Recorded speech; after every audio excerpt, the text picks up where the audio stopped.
I'm Kevin Fleming. I work for Bloomberg in New York City and also in London and wherever else they send me. So I was going to ask them the questions Karen just asked. So first of all, how many people here do not know what a corporate contributor license agreement is? Don't be shy. Raise your hand if you don't know. Would you like? Okay, there's enough I can tell you.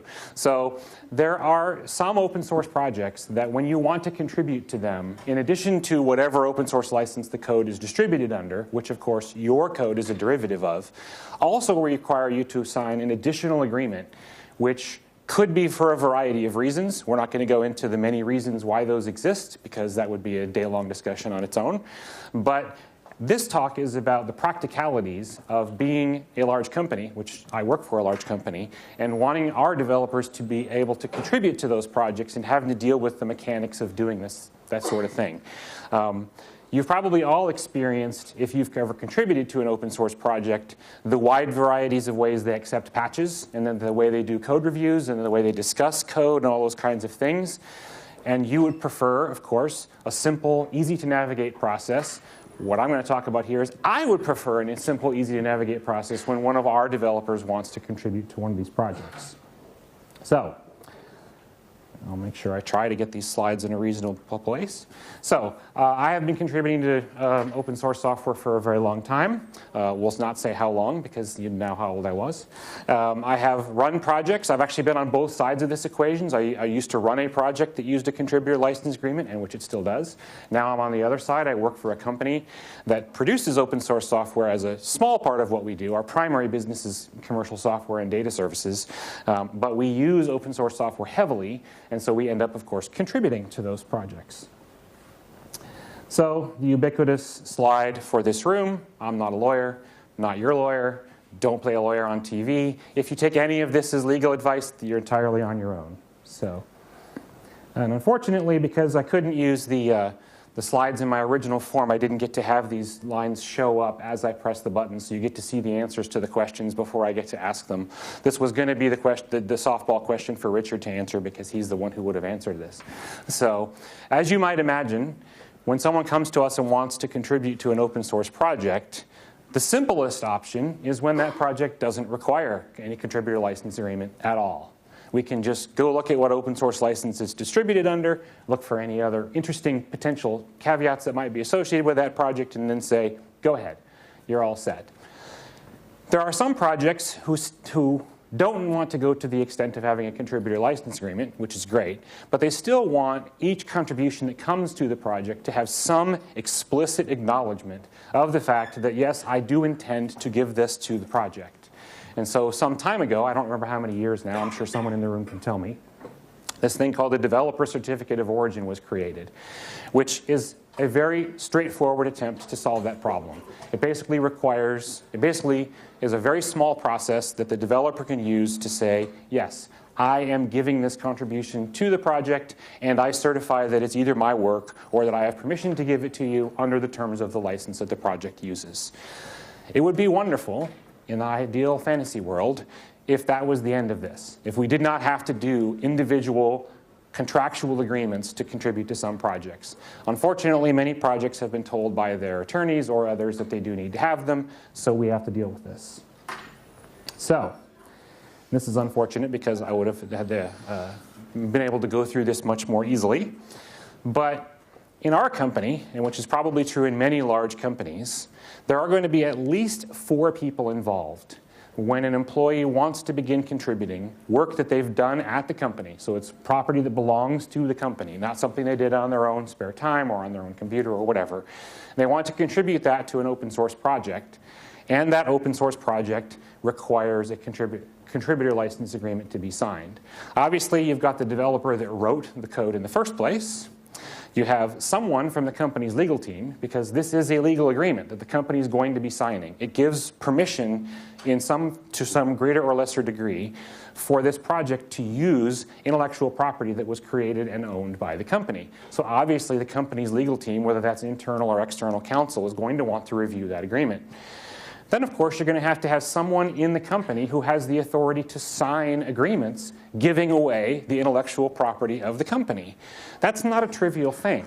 This is very different from signing an agreement that says, yes, we will buy 10,000 t-shirts a month for the next 3 years. I mean, most of us wouldn't sign an agreement like that either because we don't want 10,000 t-shirts a month. But for a company to make a purchasing contract is a relatively trivial thing, and lots of people inside a company will have permission to do that sort of thing. But as you might imagine, if they're hiring people, for example, and a potential employee wants to negotiate their employment agreement, if the company uses employment agreements and wants to make changes to those, permission to negotiate those and then the authority to sign that is not something that's doled out to tens, hundreds of people, or even tens of people. It's usually a handful of people. And the same is true when any agreement involving the company's intellectual property is in place. So this will tend to be a very high-level executive. It may be the company's general counsel, in which case we can actually skip having 4 people here and only have 3. And then you're going to have a person like me who has to navigate these waters and figure out exactly what process needs to be done, who needs to be brought in, where are the pitfalls so they can make sure that nobody makes a mistake that could be damaging down the road, etc. And that is because, of course, the developer is a developer. They don't have the knowledge of understanding what a CCLA looks like and what its terms might mean. And the attorney, as good as many of them are, especially many that are probably in this room, they aren't particularly familiar with open source software and license agreements and software development in general, and they could use some guidance on how the terms that they're seeing in this agreement may apply to the work that's being done. So, the first step, of course, is the developer. Alice is a dutiful developer that follows all the company policies at her company where she works, and she knows immediately before she tries to send any code to an open source project that she's supposed to get permission, right? That's what all developers at every company in the world do, right? Everybody's nodding their heads. Yes, of course, that's not what happens.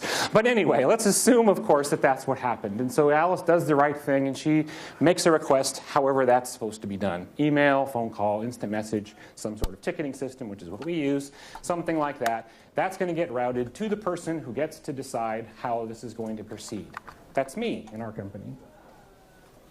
So, for me to be able to process Alice's request, obviously, I'm going to have to go learn about this project. And the first thing I'm going to learn is, yeah, their contributing file in their GitHub repository or wherever else they post their code says that, in fact, to contribute to their project, you have to sign a contributor license agreement. Might be individual, might be corporate. Usually it's both. If either exists, you would expect the other to exist as well. So what am I going to need to be able to make these decisions? Well, obviously, I'm going to have to be able to read the CLA. I mean, I can't forward it along to our legal team for their review and give my notes on how I feel that it might go if I can't actually read it. Obviously, I'm going to have to be able to forward it along.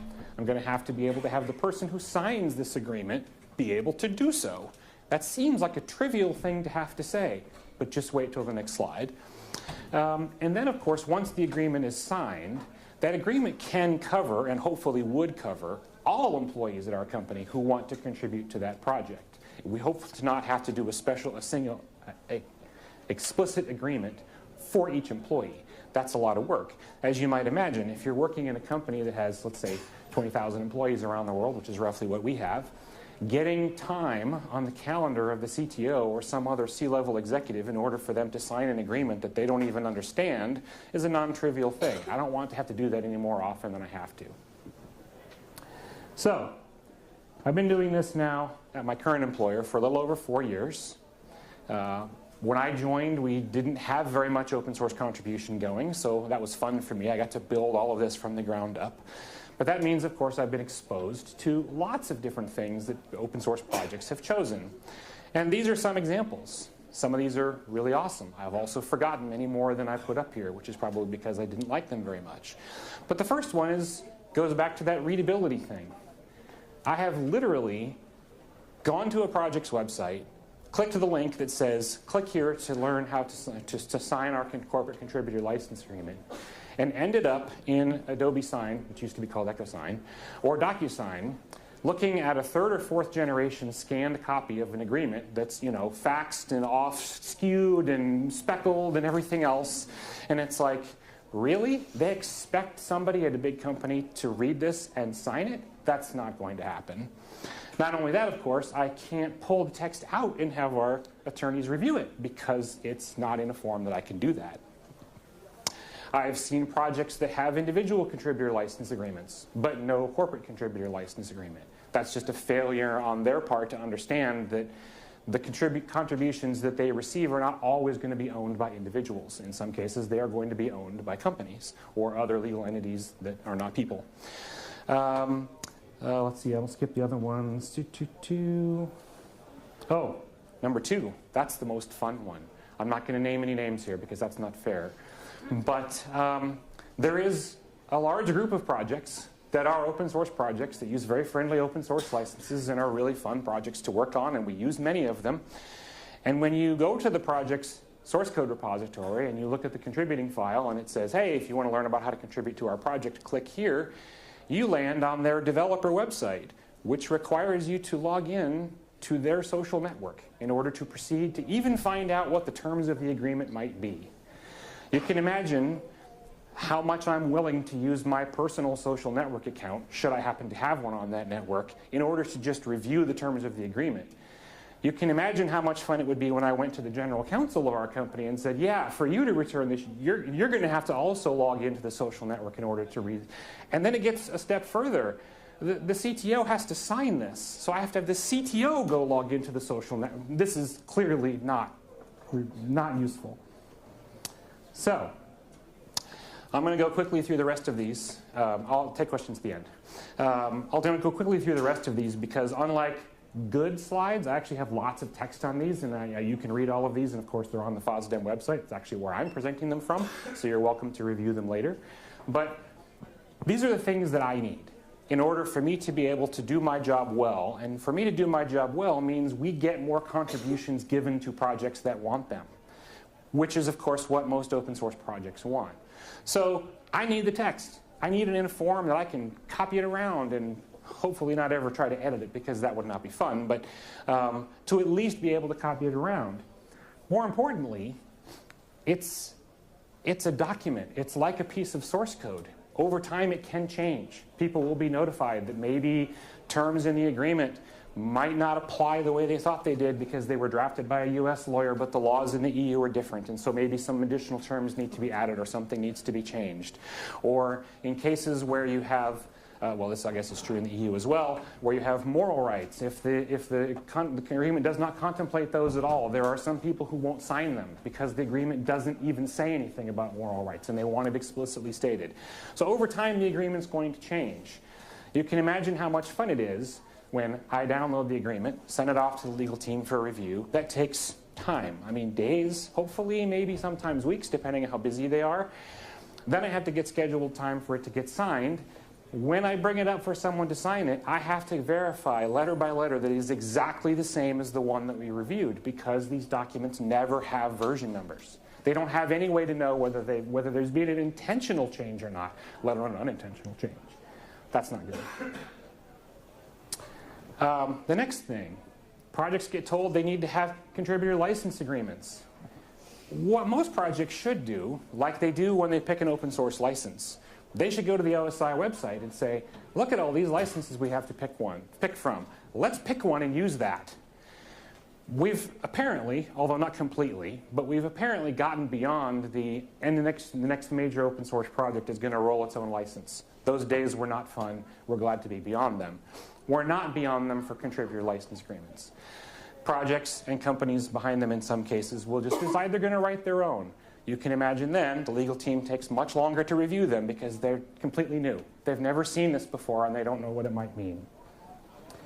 I'm also not going to stress point 2 there, the second paragraph, although it is important for us. It may not be so important for other companies. We choose not to contribute to projects where the contributor license agreement grants the project more permissions than it grants to its own users, which is called asymmetric licensing or inbound not equal to outbound or whatever you want to call it. There are other companies that will, but we generally do not.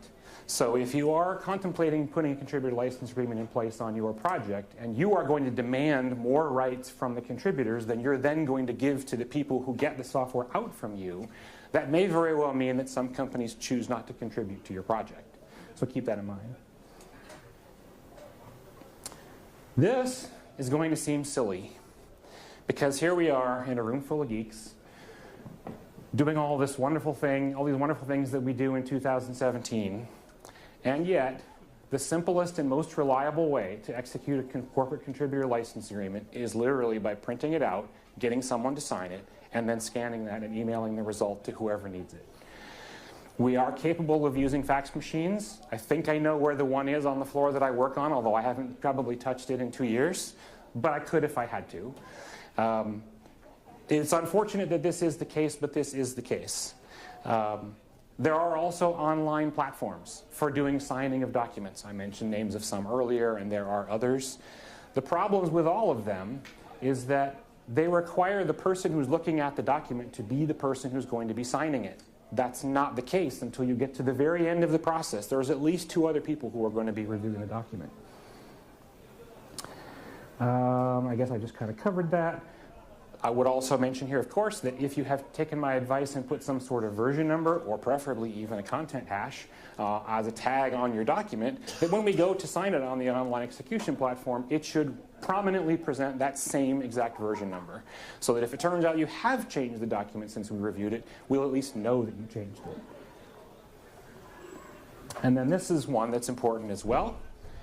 We need to be able to add and remove people who have been given permission under this agreement to contribute to your project. There are a variety of ways that's done.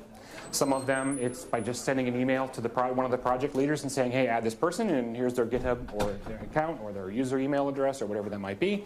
In other cases, it's more, let's say, more formal than that, and we actually have to sign a new copy of the contributor license agreement with a revised addendum at the end, which is kind of a pain. I'll say that on the positive side, a couple of years ago, I started working with a company who did not have a corporate contributor license agreement at all. They had an individual one, but not a corporate one. And so we talked about what would be the easiest thing to do. We were actually already comfortable with the terms of the CLA they were using, but we needed a corporate version. And they didn't have a plan in place for how they were going to allow identifying of users who would be allowed to contribute. And I said, well, so your project's hosted on GitHub. That means that when we contribute to it, we're going to fork your project into our organization on GitHub, and then the pull requests that you receive are going to come from that repository. So if you're willing to just say, as long as the pull request originates from our fork of the repository, it's covered under the CCLA, I'm good with that, because then I can just use GitHub's permission management to decide who has the ability to generate those pull requests and who doesn't. Worked out beautifully. I hope more projects choose to do that. This is another interesting one, which that solves, but other mechanisms do not. There are some foundations, I guess we'll say, that the only thing that they ask for and the only thing that they store in their database when you give them a list of contributors is the person's name. Not an email address, not any other identifier that could be used to tie the contributions that are going to arrive to that person. Well, I suppose that could be okay if you have an incredibly unique name, although there's something like 7 billion people in the world, so no name is completely unique. But if you have a relatively common name, which I have run into, and let's say, for example, hypothetically, in the US, I had an employee named John Smith who wanted to contribute to one of these projects. How am I going to feel about putting the name Smith, John as a permitted contributor on the CCLA? How many John Smiths are then going to be able to potentially try to contribute under the auspices of my company, which I don't want them to be able to do? That's clearly not what we want. Version updates, I mentioned before, we should have version numbers. If it turns out that you do need to revise your contributor license agreement, anyone who's already signed one should be told, hey, by the way, we've revised our contributor license agreement. Next time you come across this, you are going to see different terms. It would be really nice even, of course, to include a diff so we can just look and see what the change was. That is something that has been a problem in the past as well.